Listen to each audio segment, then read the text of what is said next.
Okay, this video is going over number sense, which is one of the units towards the end of the school year. So we're going to review how we can do these questions. Please try it on your own first and then watch the video if you need help. So question 1. So question 1, it says point M is located at 9, 0. So remember, X is the first value and Y is the second value. So I go over 9 on my X and then up 0, so I just stay on the line. So remember, we do the X first and then the Y. X first and then the Y. So we go over to 9 on our X and then we don't go up or down if it's at 0. So it's saying, what is located 4 units from M? So if I go 1, 2, 3, 4 units from M, it would be point A. So I would pick point A for that one.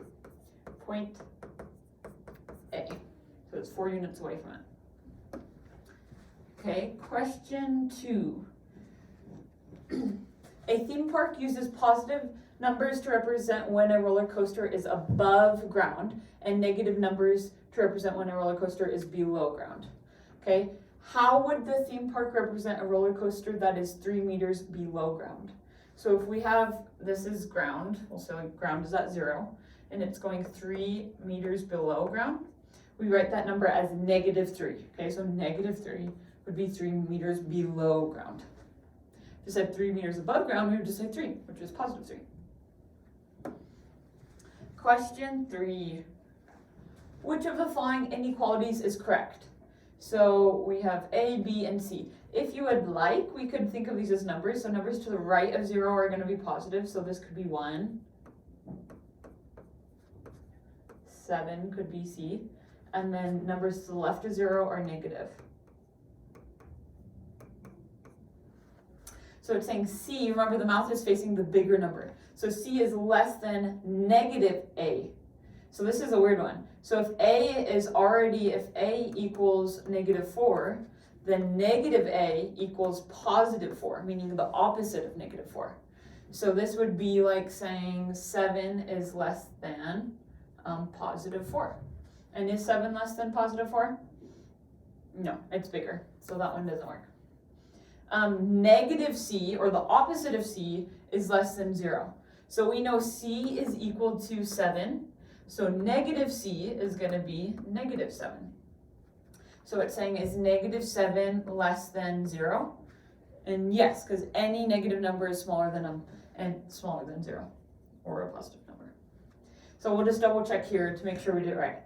So C, let's say C is 7, is C less than, so B is +1, so negative B would be -1. So C less than -1? No, it's bigger than, so that one doesn't work.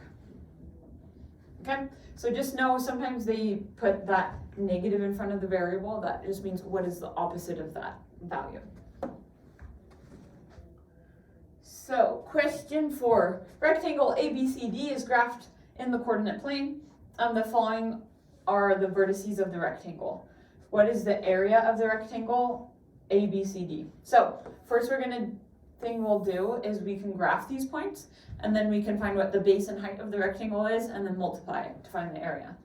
So if you don't have a graph paper, you might need to do it on your own. So I'm going to just plot these points. So this is 2, 0. So X, comma, Y.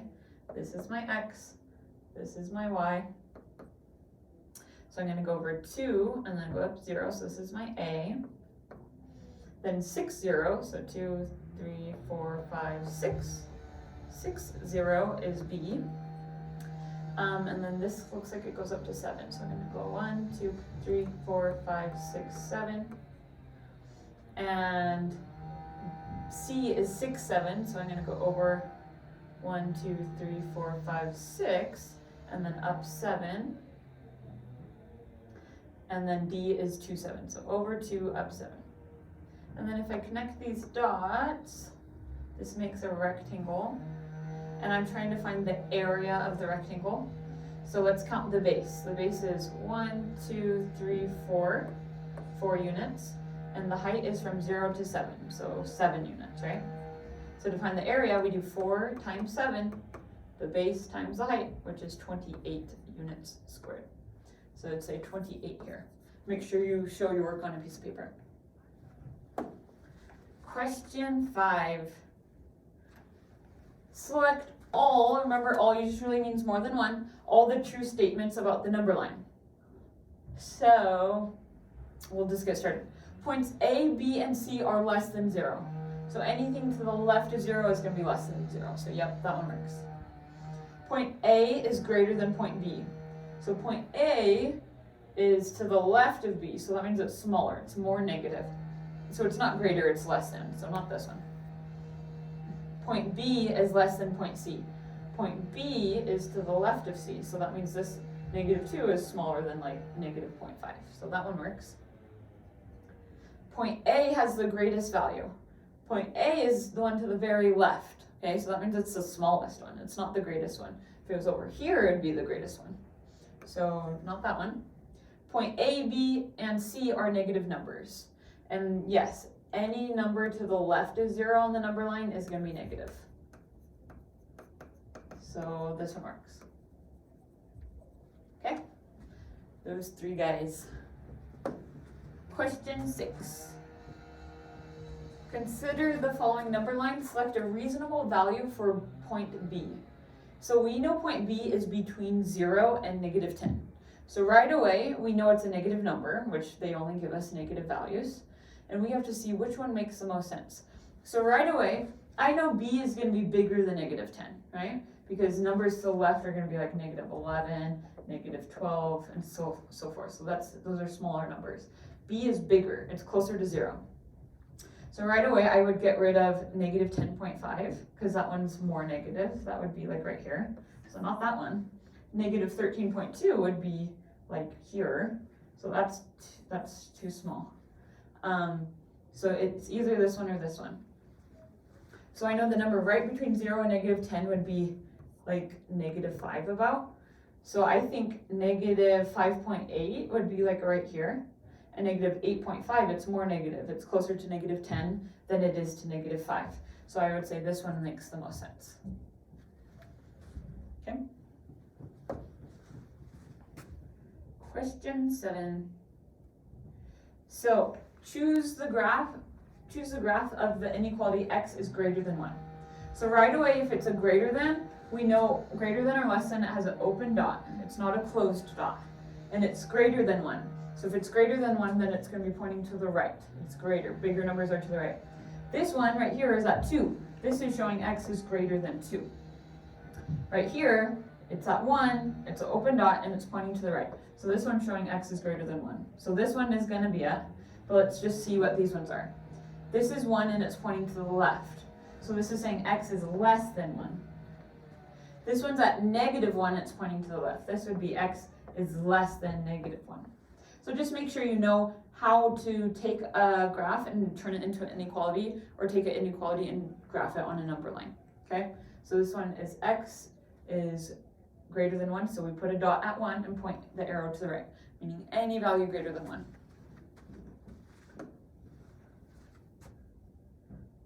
Question 8.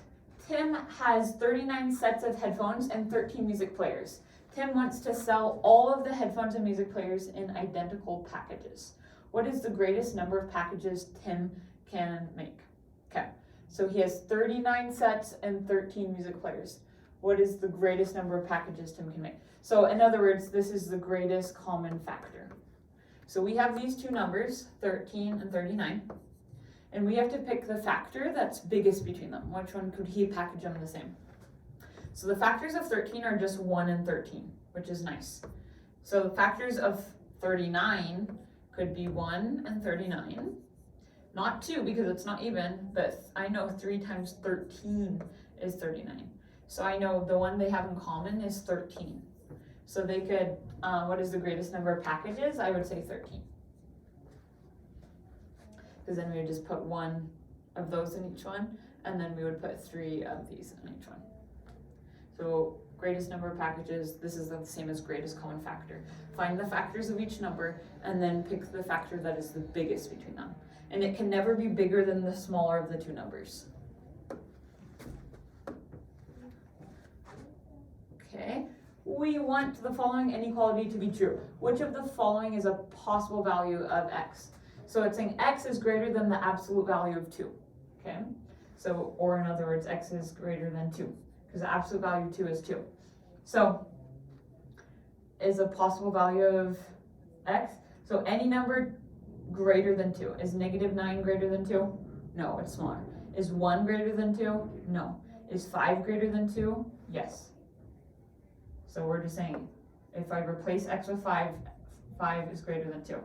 -2 is not greater than 2. So the only one that works is x is greater. X equals 5, because 5 is greater than 2. Number 10. In which quadrant would this ordered pair be located on a coordinate plane? So if I have a coordinate plane, this is quadrant 1, quadrant 2, quadrant 3, quadrant 4. So it starts in the top right corner and then goes counterclockwise. 1, 2, 3, 4. So this point, they're both negative. So I would go negative on my x, so to the left on the x value, and then down, so it would be somewhere like in here, okay? So it's going to be in quadrant 3. So these are negative values for x. You could just think, oh, this is -1, -2, -3, so it would be between here. And this is -1, -2, -3, -4, -5, -6, -7. So it would, technically, if I did it actually right, it would be like right here. So it's quadrant 3. Anytime both of the values x and y are negative, it's in quadrant 3. Anytime they're both positive, it's quadrant 1, and so on. Question 11. Select all the values of x that make the inequality true. So instead of x, we can replace this number. So is -2 less than 2.1? Yes, right? Because any negative number is less than a positive number. Is 4.3 less than 2.1? No. Is 1.8 less than 2.1? Yes. Is 3.4 less than 2.1? No. Is -0.7 less than 2.1? Yes, it is. So it would be those three. So any number that's smaller. Question 12. So it's saying C is at 0. It's asking us to do the opposite of C. So sometimes you might think this is -0, but -0 is just 0. So the opposite of 0 is just 0. So that's kind of a tricky one. Okay? So I would just say, oh, the opposite of 0 is 0. I can't have a -0. Okay, here's our rectangle. Given the coordinates, what is the length of side AB? So we're just looking at AB. So I really don't need to look at C and D to be able to find the side length. So I'm going to graph just those points. So this is my x, this is my y, and it looks like they're both negative values, so it's both all going to be in quadrant 3. So I'm going to go -1, 2, 3, 4, 5, 6, 7, 8. So this is -8. This is -3, and then I'll go down to -6. 1, 2, 3, 4, 5, 6. This is -6. So for A, I'm doing -8, -6. So go -8 on the x, and then down 6. And then -3 on the x, -6 on the y. So really, we're just finding the length of this line. So from -3 to -8. So I could just think, oh, I go 1, 2, 3, 4, 5.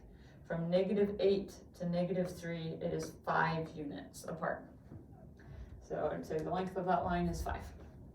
And remember, distance is always positive, so it can't be a negative length, even though it's in the negative values. Question 14. So remember, these lines around it, it's like they're in jail, this number. That means the absolute value. Absolute value. So it's that number's distance from 0. So -7.9's distance from 0 is 7.9. Distance is always positive. So if there's a negative number inside the jail bars, then it comes out positive. If it's already positive, it stays positive. So I would say 7.9. Okay. Also, the absolute value of 7.9 is not -7.9, it's still positive, 7.9. Every time we come out of those jail bars, we're still positive, or we get positive. where it's going to be a positive number. If there's a negative number outside of the jail bars, then it can be a negative number, but just the absolute value makes that number positive. It's the distance away from 0. Okay, question 15. -1, I'm guessing it's less than, yeah. So -1 and the absolute value of -5/8. So the absolute value of -5/8 is just 5/8. So this number is less than 1, but it's a positive number. And a positive number is bigger than a negative number. So I'm going to have the mouth facing the positive number. So I'd say -1 is less than 5/8. Okay, last one. Which of these is listed in order from left to right on a number line? Okay, so if we think of these on a number line, it looks like we have the same values every time. So I'm going to graph those. So I'm going to say 0's in the middle. So the absolute value of -27 is positive 27. So this one would be like way over here. So this is absolute value of -27. This is probably going to be my biggest number. 18 is obviously going to be just by 18. We'll say this is 18, and then 19, 20, 21, 22, 23, 24, 27. So there's 18. -4. It's not the absolute value of -4, so -1, -2, -3, -4. So this is -4. The absolute value of 4 is still 4, okay? So I would put this on the positive side, 1, 2, 3, 4. So this is the absolute value of 4. So my values, in order from left to right on the number line, would first be -4, then it's going to be absolute value of 4, then it's going to be 18, then it's going to be the absolute value of -27. So the absolute value of -27 is the biggest, and the smallest is -4, and this is the one that works. But make sure you know how to graph it on a number line to be able to figure that out. Okay, thanks for watching the video.